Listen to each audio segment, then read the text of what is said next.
రాజకీయాల్లో ఉన్నవారు తీసుకునే నిర్ణయాలు కొన్నిసార్లు ప్రతికూలతను చూపిస్తాయి. సరైన సమయంలో సరైన నిర్ణయాలు తీసుకుంటేనే సత్ఫలితాలిస్తాయి. ఈ విషయంలో మాజీ ఎంపీ గల్లా జయదేవ్ దురదృష్టవంతుడే. లేకుంటే ఈ పాటికే ఆయన కేంద్ర మంత్రి అయి ఉండేవారు. చంద్రబాబు ఇటీవల బిజీ అయ్యారు. విజయవాడకు వరదలు రావడంతో స్వయంగా రంగంలోకి దిగారు.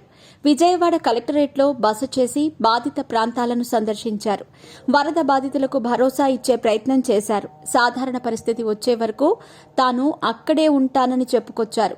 అన్నట్టుగానే అక్కడే ఉండి సహాయక చర్యలను పర్యవేక్షించారు. అర్ధరాత్రి అపరాత్రి అని కూడా చూడకుండా బాధిత ప్రాంతాలను సందర్శించారు. ఇప్పుడు సాధారణ పరిస్థితికి విజయవాడ రావడంతో పాలనపై దృష్టి పెట్టారు చంద్రబాబు. రాజకీయ అంశాలకు ప్రాధాన్యం ఇస్తున్నారు. ప్రధానంగా రాజ్యసభ సభ్యుల ఎంపికపై దృష్టి పెట్టినట్టు సమాచారం. ఇటీవల వైసీపీకి చెందిన రాజ్యసభ సభ్యులు మోపిదేవి వెంకటరమణ, బీదా మస్తాన్ రావు వైసీపీకి గుడ్ బై చెప్పిన సంగతి తెలిసిందే. రాజ్యసభ స్థానాలతో పాటు పార్టీ ప్రాథమిక సభ్యత్వానికి సైతం వారు రాజీనామా చేశారు. ఈ రెండు స్థానాలు టీడీపీకి దక్కే అవకాశాలు స్పష్టంగా కనిపిస్తున్నాయి. దీంతో ఆశావహులు ఎవరికి వారే ప్రయత్నాలు మొదలుపెట్టారు. అవకాశం దక్కించుకోవాలని చూస్తున్నారు. చంద్రబాబు రాజ్యసభ సభ్యుల ఎంపికపై దృష్టి పెట్టారు. ఈ నేపథ్యంలో ప్రధానంగా గల్లా జయదేవ్ పేరు వినిపిస్తోంది. దాదాపు గల్లా జయదేవ్ పేరు ఖరారైనట్టు సమాచారం.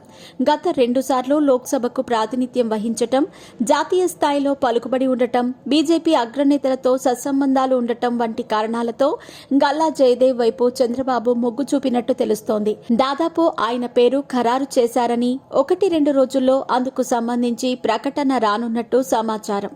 2014-2019 ఎన్నికల్లో గుంటూరు పార్లమెంటు స్థానం నుంచి టీడీపీ అభ్యర్థిగా పోటీ చేశారు జయదేవ్. ఈ 2 ఎన్నికల్లోనూ గెలిచారు. 2019లో జగన్ ప్రభంజనంలో సైతం ఎదురొడ్డి నిలబడ్డారు. కానీ వైసీపీ సర్కార్ జయదేవ్ పరిశ్రమలకు చాలా రకాల ఇబ్బందులు పెట్టింది. అందుకే ఈ ఫిబ్రవరిలో క్రియాశీలక రాజకీయాలకు జయదేవ్ గుడ్ బై చెప్పారు. పరిశ్రమల నిర్వహణపై దృష్టి పెడతానని ప్రకటించారు.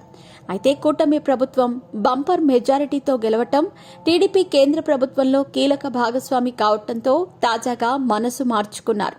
వాస్తవానికి జయదేవ్ ఈసారి గుంటూరు ఎంపీగా పోటీ చేసి గెలిచి ఉంటే కేంద్ర మంత్రి అయ్యేవారు.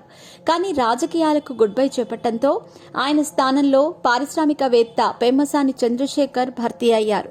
గుంటూరు పార్లమెంటు స్థానం నుంచి టీడీపీ అభ్యర్థిగా పోటీ చేసి గెలిచారు. ఏకంగా కేంద్ర మంత్రి అయ్యారు. అయితే ఇప్పుడు తొందరపాటు నిర్ణయం తీసుకున్నానని జయదేవ్ బాధపడుతున్నారు. పెద్దల సభకు వెళ్లటం ద్వారా ఆ తప్పిదాన్ని సరిచేసుకోవాలని చూస్తున్నారు. అదే సమయంలో చంద్రబాబు, లోకేష్లకు జయదేవ్పై మంచి అభిప్రాయం ఉంది. ఆయన సేవలను రాజ్యసభలో వినియోగించుకోవాలని డిసైడ్ అయినట్టు సమాచారం. మొత్తానికైతే జయదేవ్ త్వరలో పెద్దల సభకు ప్రాతినిధ్యం వహించనున్నారన్నమాట.